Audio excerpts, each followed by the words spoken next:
नमस्कार दोस्तों, CHSL 2023 की प्रीवियस ईयर जीएस की वन लाइनर क्वेश्चन की सीरीज़ में ये रहा अपना 5वां सेट, जो कि 3 अगस्त 2023 का फर्स्ट शिफ्ट का है। तो चलिए शुरू करते हैं। क्वेश्चन 1 है कि मौद्रिक नीति समिति ने ब्याज दरों पर हॉकिश स्टैंड बनाए रखा। इस संदर्भ में हॉकिश स्टैंड का अर्थ है, यानी हॉकिश स्टैंड का क्या अर्थ है? वो है ब्याज दरों में वृद्धि की गई। हॉकिश स्टैंड मीन्स ब्याज दरों में वृद्धि की गई। निम्नलिखित में से कौन सा उद्योग भारत में अपने आप में एक बड़ा उपभोक्ता भी है? तो याद रखिए कि रसायन जो उद्योग है वो अपने आप में एक उत्पादक की जगह उपभोक्ता भी है। क्वेश्चन है कि दिल्ली में हुमायूं ने निम्नलिखित में से किस शहर का निर्माण करवाया था? तो याद रखिए, दिल्ली में हुमायूं ने दीन पनाह नाम का शहर का निर्माण करवाया था। हुमायूं ने दिल्ली में दीन पनाह।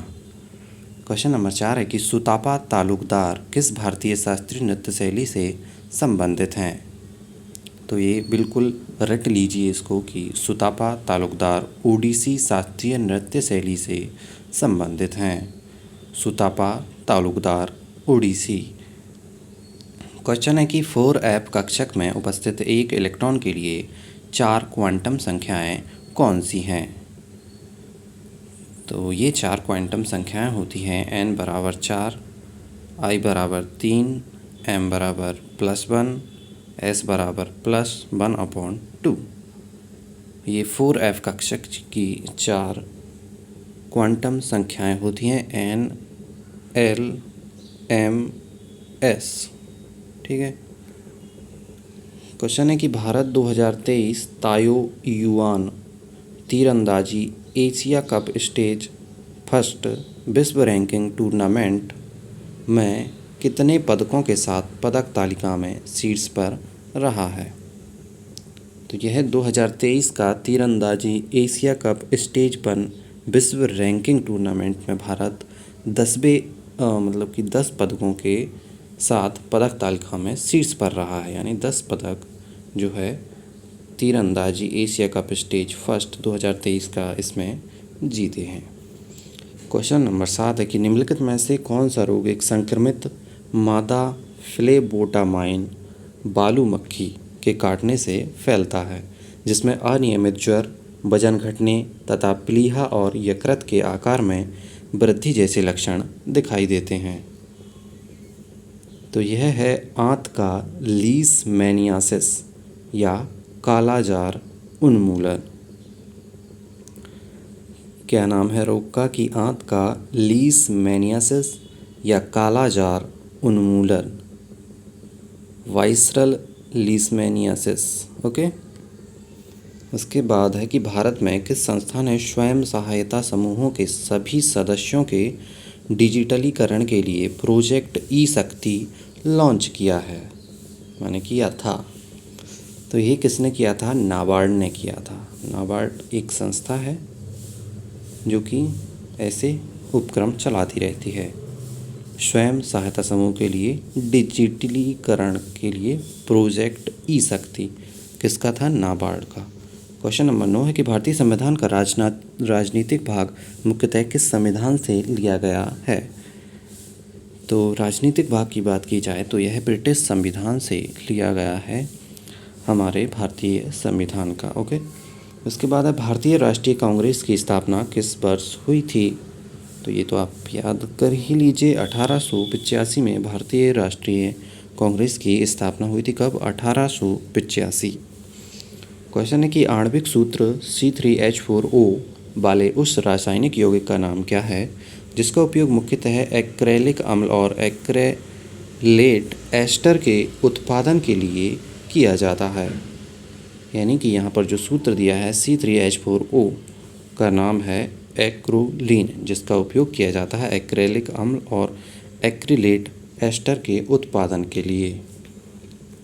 क्वेश्चन है कि 2 अक्टूबर को किसके रूप में मनाया जाता है? तो यहाँ पर दिया हुआ है कि अंतर्राष्ट्रीय अहिंसा दिवस। ऑप्शन में गांधी जयंती नहीं होगा, इसलिए इसका आंसर है कि 2 अक्टूबर को अंतर्राष्ट्रीय अहिंसा दिवस मनाया जाता है। क्वेश्चन नंबर 13 है कि भारतीय संविधान का अनुच्छेद 22 निम्नलिखित में से किससे संबंधित है?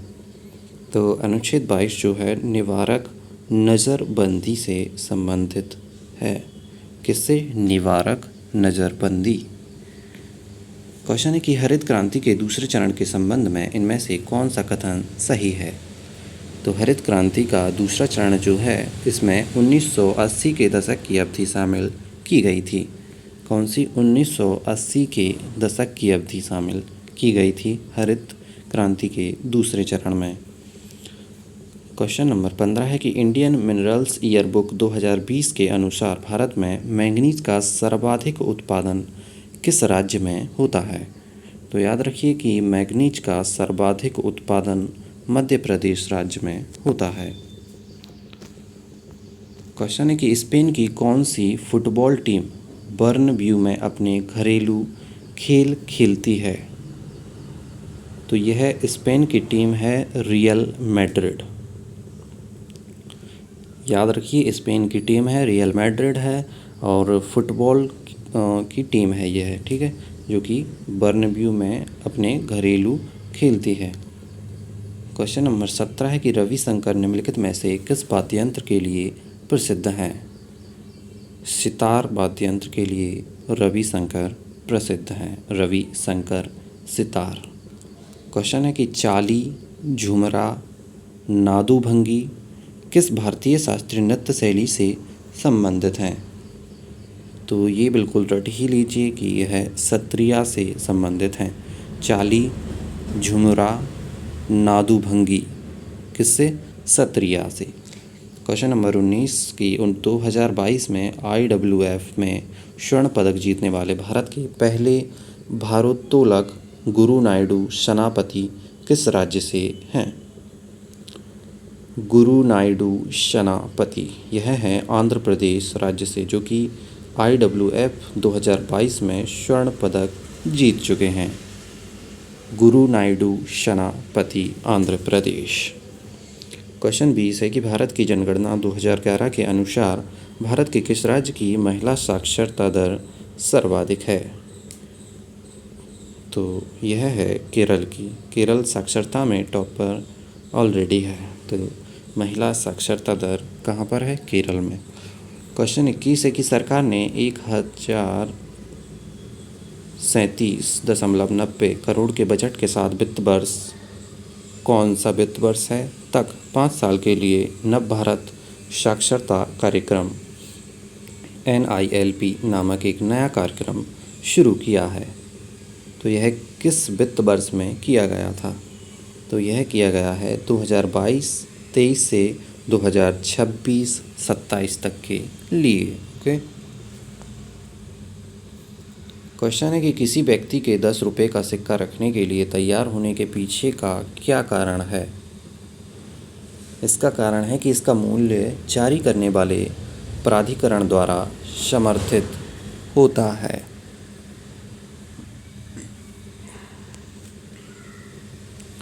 क्वेश्चन नंबर 23 है कि वह ब्राह्मण पुजारी कौन है जिन्हें बाद में रामकृष्ण परमहंस के नाम से जाना जाने लगा? यानी कि रामकृष्ण परमहंस का एक और नाम क्या है? गदाधर चट्टोपाध्याय, जो कि ब्राह्मण पुजारी थे। क्या है? गदाधर चट्टोपाध्याय रामकृष्ण परमहंस। क्वेश्चन नंबर 24 है कि मौद्रिक भ्रम मनी इल्यूजन की अवधारणा सर्वप्रथम किसने दी थी? तो याद रखना है कि इरविंग फिशर ने मनी इल्यूजन की अवधारणा दी थी। क्वेश्चन लास्ट है कि एनहाइड्राइड की जलयोजन अभिक्रिया के दौरान कौन सा उत्पाद बनता है? तो यह जो उत्पाद बनता है वो जिप्सम बनता है। यानी आप याद रख सकते हो कि जिप्सम एनहाइड्राइड की जलयोजन अभिक्रिया के दौरान बनने वाला उत्पाद है जिप्सम। ओके। यहाँ पर हमारे 25 क्वेश्चन कंप्लीट होते हैं। मिलते हैं अगली वीडियो में। जब तक के लिए आप इसको 2x की स्पीड में सुनिए या किसी भी तरह इनको फैक्ट वाइज याद कीजिए। चलिए, नमस्कार।